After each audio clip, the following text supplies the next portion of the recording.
Cher Auckland, au moment où j'écris, cela fait maintenant presque 1 an et demi que je suis rentrée en France. Et depuis ce temps, il s'en est passé des choses. Déjà, dans ma propre vie personnelle, il y a eu beaucoup de changements, mais aussi dans le monde entier. D'ailleurs, tu dois bien le savoir, 2020 a été une année historique sur tous les plans. Mais nous gardons espoir pour les années suivantes. Aujourd'hui, je signe ma dernière publication concernant la Nouvelle-Zélande en ayant décidé de partager la ville où j'ai vécu pendant ces 4 mois et demi. Il est temps de faire un bilan, tu crois pas ? Tu sais, toi et le pays dans lequel tu es installé, vous m'avez énormément apporté. J'ai découvert tellement de choses, tellement de richesses culturelles, sociales, spirituelles ou encore expérientielles. Un rêve éveillé en permanence. Pas un seul jour, j'ai regretté ma décision de venir te voir. Ce sentiment unique, je l'ai ressenti du début à la fin. Auckland, tu es peut-être pour certains qu'une ville, un nom, un endroit, mais pour moi, tu représentes beaucoup. Je n'oublierai jamais les personnes que j'ai rencontrées grâce à toi, les relations que j'ai tissées, les lieux que j'ai pu découvrir ou encore les différences culturelles que j'ai pu apprécier. Auckland, tu as beau être une grande ville, mais la verdure est quand même présente par le biais de tes nombreux parcs et de tes 48 volcans. On peut même y trouver des moutons en liberté ou alors des arbres de toutes sortes. Mais je crois que ce qui m'a le plus marqué, c'est le vert de cette pelouse impeccable où que t'ailles. Certes, la météo y est pour quelque chose. Les 4 saisons en une journée, c'est particulier, hein.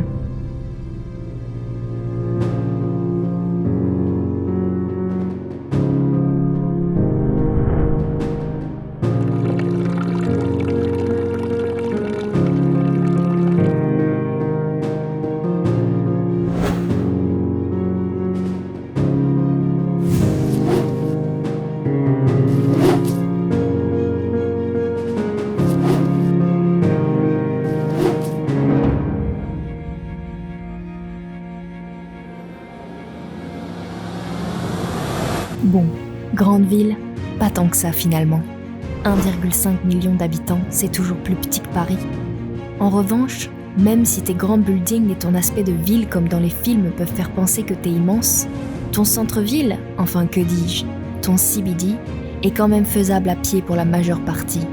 Et puis, chaque quartier est comme une petite ville, avec une apparence si différente. J'ai beaucoup aimé être dans une ville d'une telle envergure tout en pouvant profiter de couchers de soleil fabuleux. Tu es peut-être considérée comme une ville récente, mais tu es quand même pleine d'histoire et tes musées sont juste incroyables.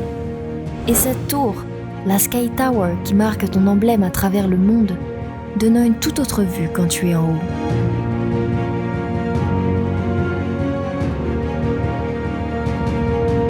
Le moment le plus épique que j'ai pu vivre avec toi, c'est peut-être ce match des All Blacks contre les Wallabies. C'était la première fois que j'assistais à un match de rugby de ma vie. Je ne connaissais même pas les règles et pourtant malgré la pluie qui nous a gelés toute la soirée, j'ai ressenti cette ambiance qui m'a réchauffé le cœur.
À peine à 1 heure de chez toi, on a pu y découvrir des plages de sable noir, des randonnées vers des cascades ou encore un terrain de retrouvailles pour les fous de bassin. C'est ça que j'aime en Nouvelle-Zélande, cette diversité de paysages en un rien de temps. Tellement de choses à voir que même si chaque week-end était dédié à découvrir un nouveau morceau de tes îles, il me reste encore tant à visiter.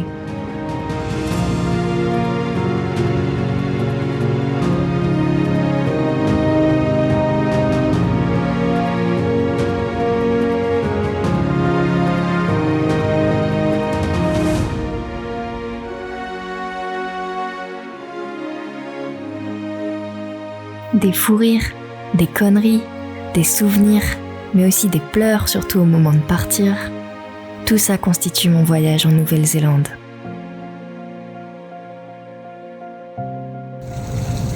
Maman disait toujours, la vie c'est comme une boîte de chocolat. On ne sait jamais sur quoi on va tomber. Oh, bien.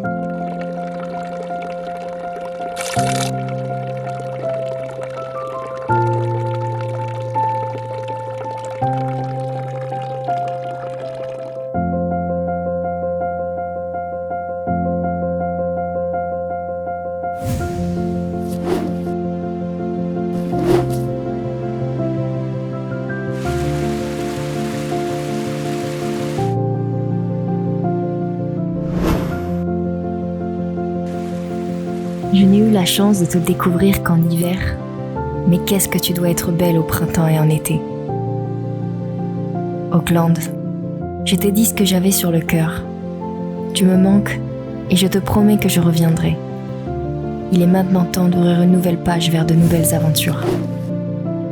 À bientôt, Cindy.